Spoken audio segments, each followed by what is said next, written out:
Bienvenue sur la scène agro, un balado produit par Agro-Québec Média et présenté par FAC, pour les acteurs de l'industrie et les mordus d'agroalimentaire.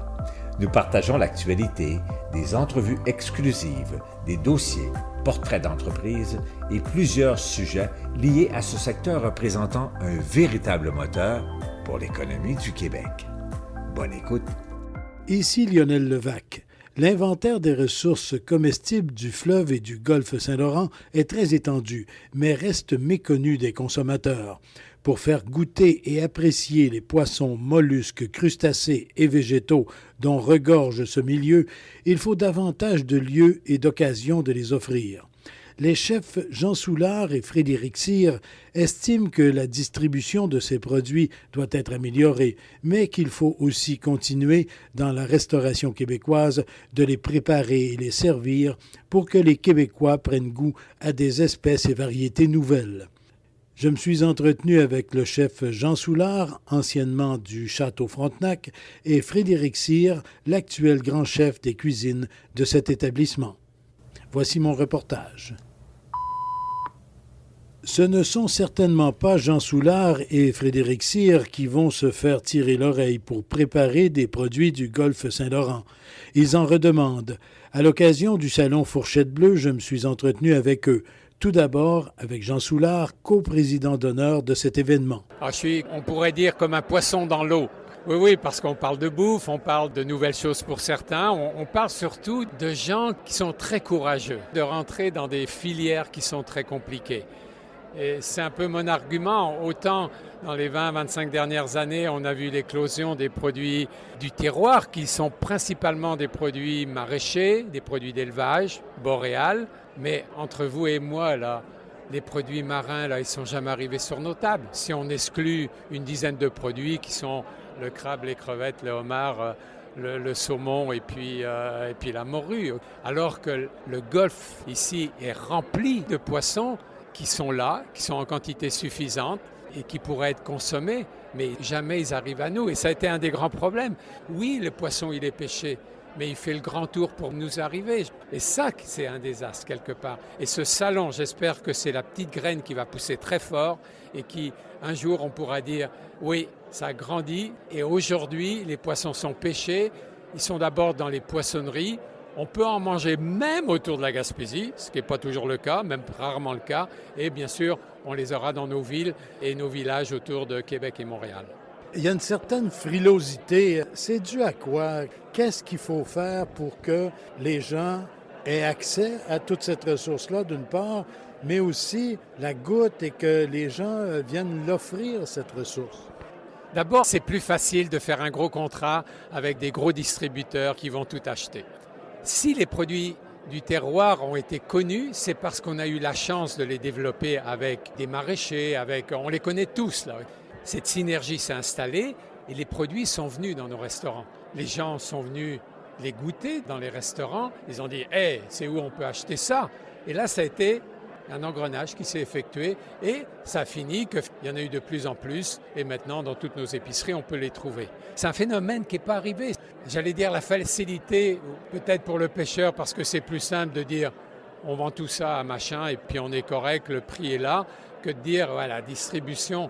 Et c'est peut-être un avantage, Jean Soulard, de voir qu'il y a beaucoup de petites entreprises. Dans certains cas, on peut presque dire de micro-entreprises. Oui. Et c'est peut-être un avantage en ce sens qu'on peut établir des maillages directs entre ces petites entreprises et d'autres entreprises de petite ou moyenne taille en restauration, en hôtellerie, en épicerie. Oui, tout à fait. Sauf que les produits qu'on voit aujourd'hui sont des produits transformés, séchés, fumés. S'ils sont frais, ils sont congelés. Ce que le cuisinier, le chef, il cherche, un poisson frais qui nous arrive dans les 2-3 jours, par exemple, OK? Et c'est ça qu'on recherche. Quand j'achetais, on est 30 ans d'arrière, les poissons qui arrivaient en avion, là, les poissons avaient 3-4 jours et puis frais. J'avais le malheur de les servir entiers aux Québécois. Ça marchait pas, OK? Avec la tête et la queue. J'ai appris depuis. Mais c'est ça qu'on cherche. Alors oui, c'est des micro-entreprises qui ont quelque part, pour certains, pas eu le choix de les fumer, de les transformer. On peut tous les faire, là. que ça soit dans les algues, peu importe là. Ils ont dit ouais, mais pour les vendre là, le gars qui me raconte, il n'a rien à voir avec le poisson, mais il me dit je faisais de l'agneau, monsieur Soulard, vous savez quoi? Puis là, ça commence à fonctionner le jour où j'ai fait des rillettes. C'est un peu la même chose ici. Ce que le cuisinier essaie de trouver, donc, c'est le poisson frais qu'on ne connaît pas, qu'on veut faire découvrir. Encore une fois, c'est micro les restaurants par rapport à tout le volume qui peut être vendu à travers les différentes communautés, à travers les hôpitaux, à travers NEMIT, là, ok, les CHSLD. Mais il reste que la restauration, c'est le point où les gens, monsieur et madame tout le monde, vont avoir l'opportunité de les connaître parce qu'ils vont se déplacer dans ces restaurants-là. En terminant, Jean Soulard, et là je parle au chef, celui qui se retrouve devant ses poêlons, sur son plan de travail. Qu'est-ce qu'on fait? Comment on amène les gens, les consommateurs qui se disent « Oui, je suis bien prêt à essayer », mais il faut savoir quoi faire. Il y a des choses ici qu'on regarde et qui sont délicieuses, par ailleurs, tout à fait délicieuses, un très haut potentiel gustatif, gastronomique, etc. Mais tellement de gens disent « On ne sait pas quoi faire avec ça ». Alors, OK, si on parle par exemple des algues, on ne sait pas quoi faire avec. Si on parle de différents autres produits là-bas. Mais si on arrive avec un produit, un poisson frais, en filet, la loquette, que sais-je, OK, un oursin, mais qu'on va enlever les lobes, qu'on va bien trier, puis mettre par paquet de 12 ou de 24 en lobes. Si on arrive avec le produit frais et cru, ça va marcher. Parce que les gens, ils savent transformer un poisson blanc, un poisson dans le style, je ne sais pas, saumon ou truite. On leur dira, prenez la même recette, mais essayez ce poisson-là. À mon avis, c'est ça qu'il faut. Les gens qui sont là aujourd'hui, ils sont arrivés là parce que quelque part, ils n'avaient presque pas le choix. Les gens qui font, par exemple, du pesto d'algues. Avant, moi je la connaissais bien, Elisabeth, elle vendait les algues fraîches. Elle me dit, je suis resté collé avec. Elle les a transformées. Et puis là, elle fait des pestos, différentes sortes de pestos, kimchi, le pesto tomate séchée, aux herbes, némite, là, OK? Notre ami Antoine Nicolas, il les pêche fraîches, les algues, OK? Évidemment. Mais là, il a compris qu'il faut les faire sécher. Et aujourd'hui, en arrière de sa tête, on peut lui poser la question, il va les transformer un jour ou l'autre, là, OK? Mais j'arrive avec un bouquin pour savoir comment faire avec les algues. Off the record.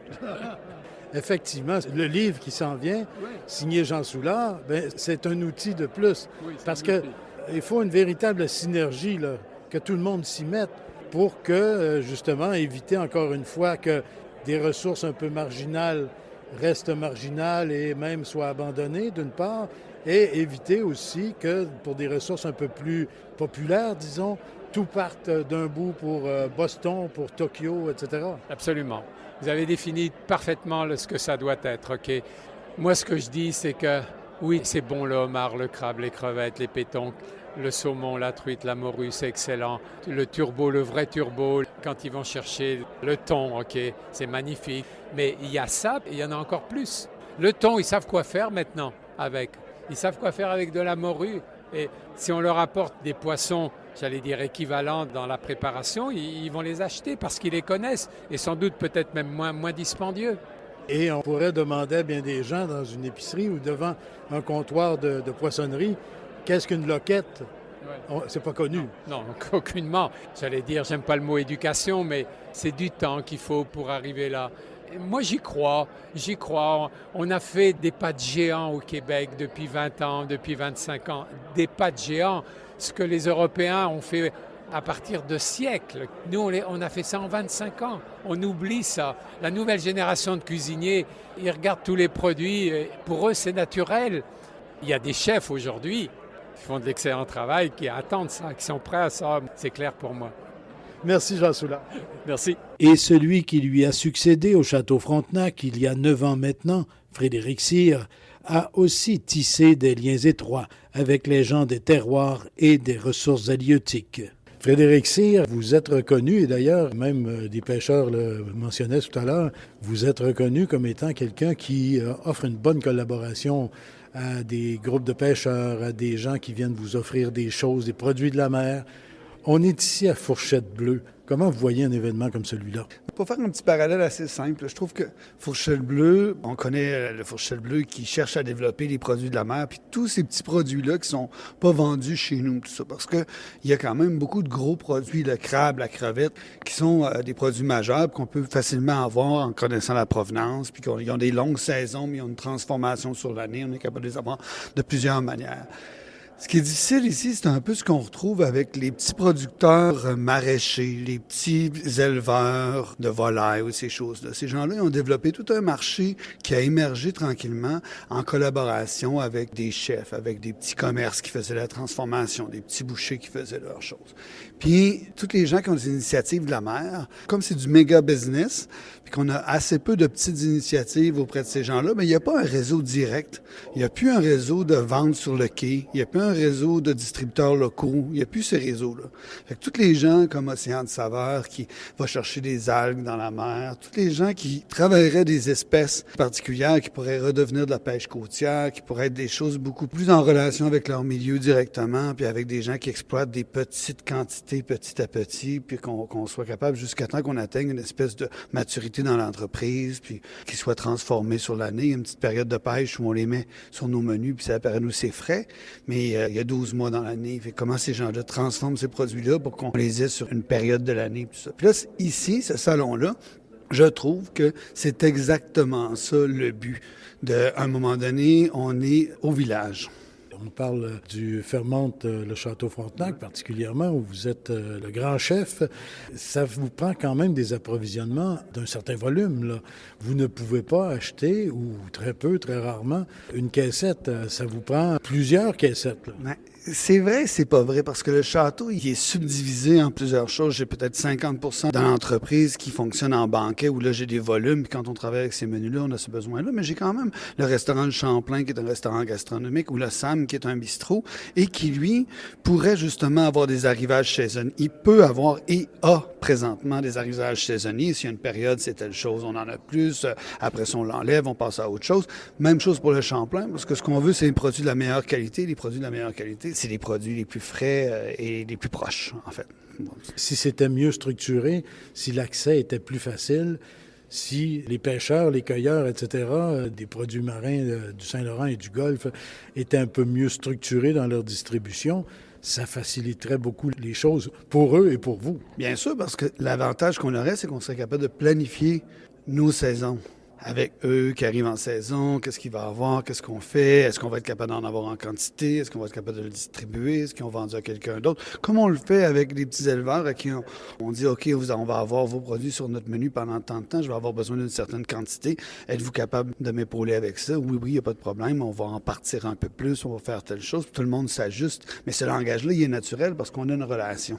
Ce qu'on n'a pas présentement avec les gens de la pêche. Il n'y a pas ce relationnel-là qui fait en sorte qu'on s'échange un peu par les médias sociaux, on se parle un peu à gauche, à droite, puis tranquillement, les choses arrivent naturellement. On a une communication puis une fluidité dans le marché qui est simple pour nous. Donc, vous allez travailler sur deux tableaux. Vous travaillez déjà sur l'accueil de petits producteurs, mais vous souhaitez, et je présume que vous allez mettre l'épaule à la roue, que l'on structure davantage tout ça, là, que justement, il y a un mécanisme qui viendrait faciliter les choses pour tout le monde. Exactement. On va travailler avec nos distributeurs, les pêcheurs, pour essayer de faire une ligne avec ces gens-là, parce que des fois, eux, ils distribuent déjà sur un bout de la route, mais ils viennent pas jusque chez nous, ou vice-versa. Fait qu'on va essayer de se trouver des solutions pour se faire des lignes directes. Mais aussi, je pense qu'il est super important, nous, c'est là où on excelle les chefs et les restaurateurs. On va donner de l'identité au produit. On va expliquer ils viennent d'où, qui le fait, qu'est-ce qu'il y a de spécial, qu'est-ce que ces gens-là s'appliquent à faire dans leur passion, dans leur désir, dans leur savoir-faire de travail, pour que chez nous, quand vous demandez des crevettes de cette île, ou des ci ou des ça, ou des algues du Saint-Laurent, tout ça, vous connaissiez d'où ils viennent, quelles sont leurs particularités. Et c'est le projet de qui, comment on le retrouve chez nous, puis qui en est le père, puis comment on avance avec ces choses-là, qui fait en sorte que vous allez avoir une vision globale, vous allez avoir une idée géographique de où vient le produit exactement, vous allez être capable ou vous aussi, que ça vous appartienne un peu, cette histoire de table-là. Puis les gens, quand vous allez aller d'un restaurant à un autre, quand on va vous dire qu'il y a des algues du Québec, des choses comme ça, bien, vous allez référer aux quelques entreprises que vous connaissez. Puis tranquillement, ces gens-là vont être en demande, ils vont gagner en popularité. Vous allez apprivoiser ces nouvelles saveurs-là aussi. Les gens, de façon générale, vont apprivoiser ces nouvelles saveurs-là aussi. Puis nous, on va être capable aussi d'offrir une expérience variée, avec l'impression de travailler dans une logique de développement durable où on fait du bien aux gens de chez nous, puis on fait plaisir à nos clients en leur faisant de la bonne bouffe. Fait que ça, c'est le fun. Est-ce que vous avez déjà, et est-ce que vous souhaitez en faire davantage, si c'est le cas, d'événements gastronomiques de la mer chez vous au château? On n'en a pas pour l'instant qui soit complètement dédié à la mer, mais par contre, la mer est en vedette dans tous nos menus. Donc, on le travaille, on le réfléchit, on le présente, on suit les marchés, on développe des menus en suivant ces marchés-là. On suit les nouveaux arrivages, on a des intérêts pour des choses momentanées. Et qu'on se met un peu à explorer, puis à faire un peu de recherche autour de tout ça. Donc, pour nous, c'est sûr que c'est comme peut-être un tiers, voire une demi de nos menus qui sont en produits de la mer variés. Changement de sujet, Frédéric Cyr, il y a des gros changements au château.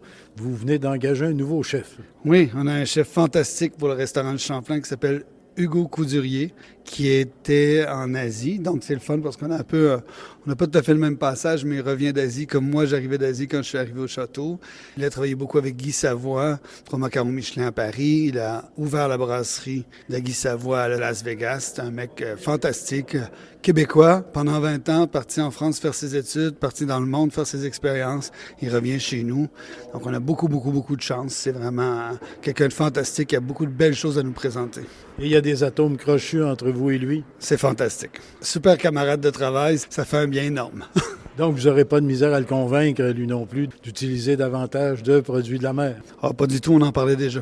Frédéric Cyr, merci. C'est un plaisir, à bientôt. Ici Lionel Levac. Et nous, comme consommateurs, il faut être un peu plus curieux, accepter d'aller vers des produits nouveaux. Fourchette Bleue est un bel outil pour tout le monde. Profitons-en. Aussi, dès que vous aurez l'occasion, allez visiter Exploramer à Sainte-Anne-des-Monts. Après, vous ne pourrez plus dire que vous ne connaissez pas les richesses du Saint-Laurent. Au revoir. Vous avez aimé ce contenu? Suivez la Scène Agro pour rester à l'affût de l'actualité agroalimentaire. Merci et à bientôt.